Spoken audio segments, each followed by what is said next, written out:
Well, my name is Gary Sinise. I'm an actor, director, movies and theater and television, work over many, many years. Created a foundation years ago to support the men and women who serve our country here in the United States. And that all grew from work that I had done years ago and some movie work and some things that happened back in the 90s and the 80s. I started supporting our Vietnam veterans after meeting my wife's two brothers who served in Vietnam. Um, they One was a West Pointer. They went to Vietnam as a lieutenant and back again as a captain, and then the other was a helicopter pilot, and then my brother-in-law, who married my wife's sister, he was a combat medic in Vietnam. Anyway, I got very involved with Vietnam veterans back in the 80s and started supporting them through my theater company. So I'll back up a little bit and then I'll come wind myself back up to there. In high school, I was playing in some rock bands in high school, and this goes back several decades. I was having kind of a little bit of trouble academically as a student. My family had moved around a bit, and I think moving around kind of jostled me a little, and I had some trouble adjusting. So I was having some trouble with academics, but I did enjoy playing the guitar and being in bands, and that was kind of what I was doing in high school. It was keeping me sort of sane through the difficulties of study and all of that I was not very good at. But I could get up on stage and sort of perform. And I was standing in this hallway one day when I was a sophomore in high school in Highland Park High School in Highland Park, Illinois. And this little lady walked by me. I happened to be standing there with some of my band members, and we were looking a little bit scruffy. Um, and this little lady walked by, and she happened to be the drama teacher. And if you know the musical West Side Story, it was written in the 60s, and it was kind of a modern take at that time on the Romeo and Juliet story about these two gangs in New York who were fighting each other, and one from the Puerto Rican gang, this young lady falls in love with a guy from the American gang, and it's kind of a Romeo and Juliet story. Anyway, there's a lot of fighting on stage and dancing and all this stuff, and the gang members are in there. And she walked by, this little lady, and she looked at me and said, "You look like you could play one of the gang members in my show that I'm directing. So why don't you come and audition for it?" And then she flew off down the hall, and I knew that movie. I had seen that movie, West Side Story, and I was a little bit curious. So after school, I went and kind of hung outside the audition. I saw all these pretty girls walking in there, and so I followed them in, and they gave me a little script to get up on stage and start reading to audition for it. And I wasn't really taking it very seriously. I was just kind of goofing around, but I was getting a lot of laughs. People thought I was kind of amusing. And so I got a little part in the play, and that changed everything for me. All of a sudden, I wanted to take all the theater classes. I wanted to do all the plays that I could. And so for the next couple of years, I became one of the top theater students in high school. And when I graduated from high school, having had so much trouble academically, I didn't really want to go off to college and try and kind of put myself through that again. So I started a theater company with a bunch of kids. And that theater company started off in 1974. We called it Steppenwolf Theater. It's in the city of Chicago. It is 50 years old now. It's a giant multi-theater complex located on the north side of Chicago. Restaurants, bars, classrooms, three theaters.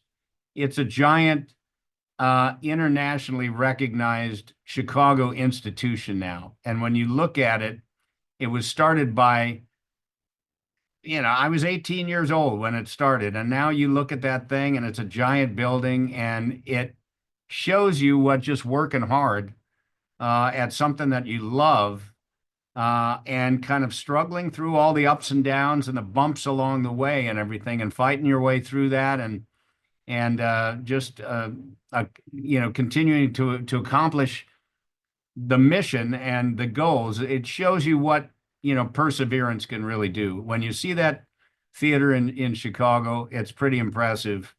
And from that, I went into the movies and television, and ended up doing some really popular movies, and then I had a television series, CSI New York, for 9 seasons. Another one called Criminal Minds Beyond Borders. And the career has been pretty good, and I've been able to take that career and do some good with it by creating a foundation to support our service members. You've done a lot of great work, and we're going to try and touch on that as well as your acting career. I mean, you've had so many wonderful roles with The Stand and Mice and Men and Forrest Gump. One of our students reached out and they wanted to know, this comes from France. One of the kids wanted to know, of all your roles, which one is the one that stands out for yourself the most? Well, thank you for the question. There's several. It's really hard to just pick one over some others. Can I name a few? Is that okay? Absolutely. Absolutely, sir. Okay. Well, years ago, I when I was in high school, when I got so involved with wanting to know everything about theater and learn about acting and everything, one of the uh, plays I saw was of Mice and Men by John Steinbeck. And I saw that as a young 16-year-old high school student, that they actually took our class to go see a professional production of that. And I was knocked out by that and fell in love with Steinbeck's writing. Years later at Steppenwolf Theater, John Malkovich and I did the play of Mice and Men. And then about a decade after that, and that was probably 1980, and then about 1990, 91, I got the rights to make Of Mice and Men into a movie. And so that was, gosh, it's over 30 years ago now that we made the movie. Well, one of the great things that happened is we went to the Cannes Film Festival in France, and we took it to the festival, and it did very, very well. It was nominated for the Palme d'Or, and got highly acclaimed at the film festival there. And I'll never forget going to the festival and being in the theater and getting a 15-minute standing ovation for the movie. John Malkovich was there, all the producers, people from MGM. So that movie, because I produced it, I directed it, and I acted in it, that will always be kind of a favorite, because it goes back to my high school days when I first discovered it. And then years later, I got to make a movie of it. So that'll always be one of the favorites. Of course, Lieutenant Dan and Forrest Gump is a favorite because it led to so many other wonderful things that I've done. I hadn't done that many movies prior to Forrest Gump. Mice and Men was one of them. And I think the producers and the directors saw Of Mice and Men, and they asked me to come in and audition to play Lieutenant Dan in Forrest Gump. So Of Mice and Men kind of led to Lieutenant Dan, and then Lieutenant Dan led to Apollo 13, and I played Harry Truman in a movie for HBO. I played the governor of Alabama, George Wallace. That was a great project because I got to work with a legendary film director, John Frankenheimer, who'd done just a ton of great work over the years. And I got to work with John on George Wallace. That'll always be a favorite experience of mine. But I've had many experiences in television, film, and on stage. Like I said, I did Of Mice and Men on stage. We did The Grapes of Wrath on stage. I got to play Tom Joad. We moved it to Broadway. It won the Tony Award for Best Play that year. I got to do One Flew Over the Cuckoo's Nest on Broadway after we'd done it in Chicago and overseas. So there have been many, many wonderful experiences that I've had over the years. Too many to name. And too many to kind of single out one as being the above all best experience I've had. I've had a lot of good experiences. You have a really good quote that I wanted to bring up, that acting is a way to not only telling stories, but also helping people understand the human condition. And your role in Of Mice and Men is probably one of the most brilliant acting roles I've ever seen. You know, if you haven't seen it, go do yourself a favor, guys, and check that movie out. But you also directed that movie, which is, how do you juggle that with acting, but also directing at the same time? Sorry, this comes from me. This comes from me. Yeah, Ralph, that was a bit of a challenge. I had done some directing and acting on stage together. There was a play that John Malkovich and I did um, in 19 after we had done Of Mice and Men together on stage. Another buddy of ours, Terry Kinney, directed that. But then I had directed a play by Sam Shepard called True West that John was in. And we ended up moving that to an off-Broadway theater in New York in 1982. And I directed it and acted in it. That was challenging to direct the play and be in the play at the same time, but I learned a lot. I learned a lot about that. So I felt confident that having done Of Mice and Men already on stage and knowing the story so well, and having directed and acted in True West and a number of other things that I directed, I felt confident in taking up Of Mice and Men, taking up the challenge. One of the reasons I wanted to direct the movie is because I wanted to act in the movie. I loved the part of George. I loved working with John on stage in Of Mice and Men, and I thought I could do a good job with it. I met Elaine Steinbeck, she was John Steinbeck's widow. She controlled all the rights to all his books.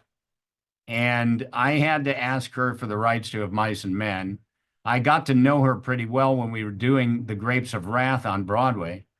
And she was a wonderful lady. And she gave me the rights to make Of Mice and Men into a movie. It was pretty incredible. Not often will you get the rights for free to go make a movie of a very classic, famous book. But we got along so well, and she admired our theater company and she thought I could do a good job with it. So she gave me the rights for 1 year for free.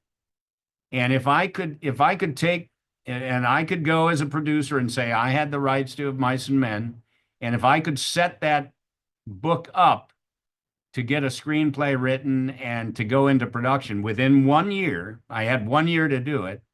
Um, then the plan was that when I made a deal with a studio, they would pay her. you know, and that's exactly what we did. I had had some projects with MGM in the past, some development projects trying to develop some scripts, and so I had a relationship with MGM. I went to them first. They didn't have to read the book. Everybody knows Of Mice and Men, right? And it wasn't going to be that expensive, compared to other movies. So we made the deal with MGM, and they went and paid Elaine the money. And that's kind of how that project went. And I felt very confident going into it that I could figure out how to direct it and act in it in the same time. I had a great crew, great cast, and I knew the story so well that it felt real comfortable to do that one. And I had directed one other film before that, and I learned a lot on that first film. It's called Miles from Home with Richard Gere. And uh, that was the first film I directed. I made some mistakes. I bumped along the way trying to figure things out. So I learned a lot on that first film, and I felt much more confident as a director and producer and actor on the second film Of Mice and Men. It was a great job. And again, it's that human condition. First of all, with Terry Kinney, he co-founded Steppenwolf with you, correct? Yes, Yeah, Terry so Kinney and Jeff Perry. full circle right there, you guys working together. And with that human condition, one thing that I like the parallels between A Mice and Men and Forrest Gump is that you're an individual who's expressing complete and utter patience with the developmentally delayed. And I just like the parallel in both of those characters that you played. Just phenomenal. Thank I'll get to this student question. One of the kids from Italy want to know, what is one story from your work with your foundation that has impacted you a lot that you could share with us? Well, there are so many. I've met incredible, resilient heroes over the years that have, served our country and sacrificed quite a bit. I mean, from the families of our fallen heroes to our wounded to, uh, entertaining on military bases and at military hospitals all around the world. I've just met extraordinary people and have so many. I mean, most of my friends, not, well, I have friends from all parts of my life and everything like that, but currently, I have just a lot of friends that have served in the military, from somebody who's a triple or quadruple amputee who has shown incredible resilience and perseverance through, great challenge, and us having built, you know, specially adapted smart technology, mortgage-free housing for many of these families, and learning quite a bit from them to, four-star generals who I know, and everybody in between. I've made a lot of wonderful friends through service, and also who are, protecting our cities as police officers and firefighters. And that's what my foundation is for. I started doing this work many, many years ago. Um, like I said, I got involved with Vietnam veterans in the 80s after playing Lieutenant Dan in Forrest Gump. Of course, he was a double amputee, Vietnam veteran. And I had already been supporting Vietnam veterans, so I really wanted to play that part. I was lucky to get it. And having played that part, it led me to an association with the Disabled American Veterans Organization. They represent, at that time, it was about 1.5 million wounded veterans, going all the way back to World War II. Now they're up to, they represent about 2 million wounded veterans. And that relationship developed over time, and I've been very, very supportive of them over the years, learned quite a bit from them. And then after September 11th, when we were attacked, um, I just felt like I was teed up to do something more. And that's when I volunteered for the USO and just started going on trips. I was on the first big USO tour to Iraq back in June of 2003. It was about 2 months after, you'll recall, in April of 2003, um, the statue of Saddam Hussein being pulled down in the square in Baghdad. That was in April, and then 2 months later, I was actually in Baghdad with a big, giant USO tour that led to one tour after another. And that year, I went on 6 or 7 USO tours. I wasn't working at the time, so I could just keep raising my hand and saying, "Send me here and send me there," and I just kept going on tours.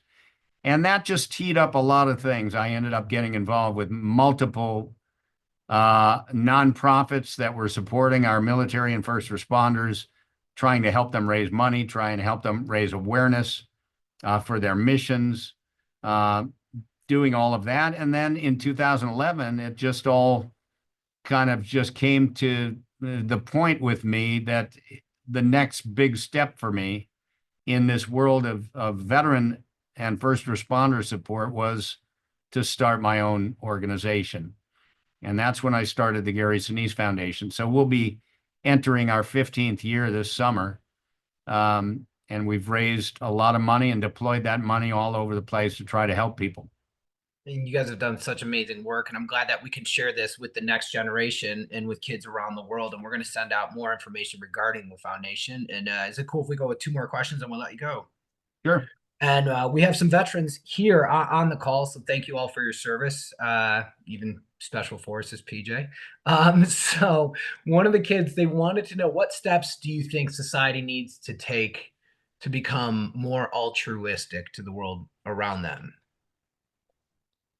Well, it's hard for me to talk about society. I can talk about individuals and talk personally about what has made me more fulfilled. We all have our challenges in life. I mean, we're all going to go through great challenge. That's part of being a human being on this planet. and people are going to go through times of difficulty and times of great joy and all of that. I have found in life that service to others it has been a great healer for me. I remember after those planes hit those buildings in 2001, just my heart just breaking. And I was so sad for the families who lost loved ones, and having met many, many Vietnam veterans and meeting the families of those who had been lost at the World Trade Center and over the years in service to our country, my heart just was full, but it was also broken after that terrible day. And I remember going to our little Catholic church in Malibu. We lived in Malibu, California at the time. My children were little, and September 11th was on a Tuesday. And on Friday, the president had kind of stated that the Friday after that Tuesday was going to be a national day of prayer and remembrance for the victims and families impacted by 9/11 and the attacks. So around our country, all over the place, churches were filled, and synagogues and houses of worship everywhere were just filled with people trying to process what we had witnessed, most of us here in this country and overseas on television. The images that we saw, and they were terrifying images. And so people were looking for a way to process that. And I went to our little church with my family, and it was packed and there was no room to sit. We were just standing on the side along the wall over here. And I was holding my little daughter's hand, and the priest came out and he said, "This has been a tough week." That was the first thing that came out of his mouth.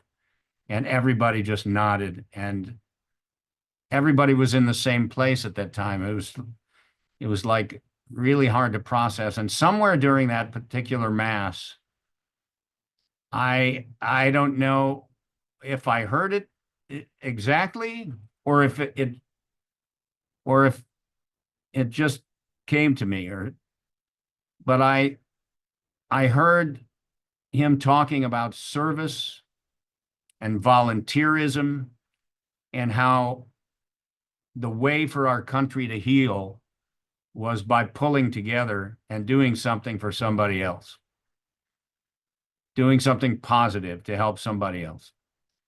And so I heard that, and I dove into action with this broken heart. And the more I tried to, offer myself in service to others, the more that broken heart healed. And I would always, always, always recommend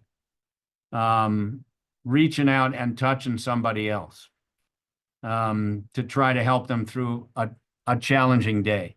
And we're all going to have challenging days, and we all like when other people reach out to us and put their arms around us and try to help us through our challenging days. And so we must all remember what that feels like when somebody helps us through, and carry that with us to help somebody else through. And that's the motivation and the driving force behind creating a nonprofit organization that is simply here to make people feel better and to help them through challenging times. I recommend that to anybody. As you young people go into your lives ahead, you're going to be thinking about your own stuff and trying to figure out what you're going to do and everything like that. But just remember how you feel when you bring a smile to somebody's face who can really use a pat on the back. It makes you feel good about being alive and being a person, and it gives life great purpose beyond just kind of being, doing your own thing and kind of thinking about yourself and all that. We all go through that. I mean, I did.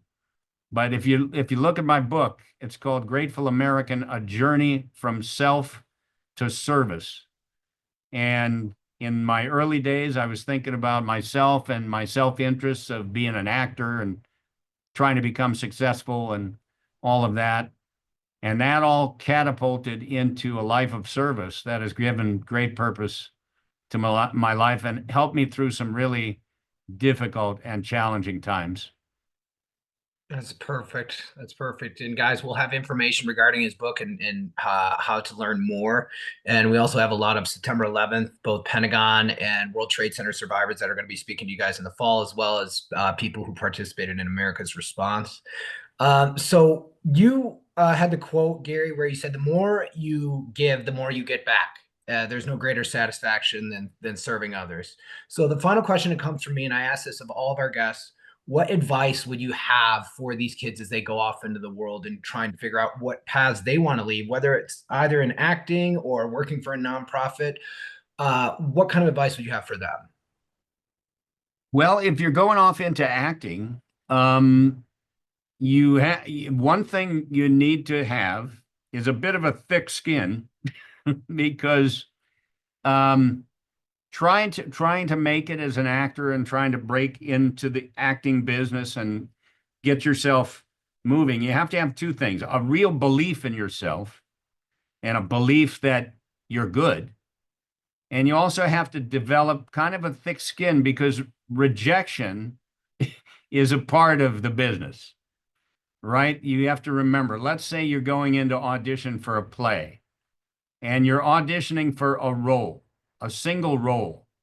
Well, there might be 100 other people that are auditioning for that role.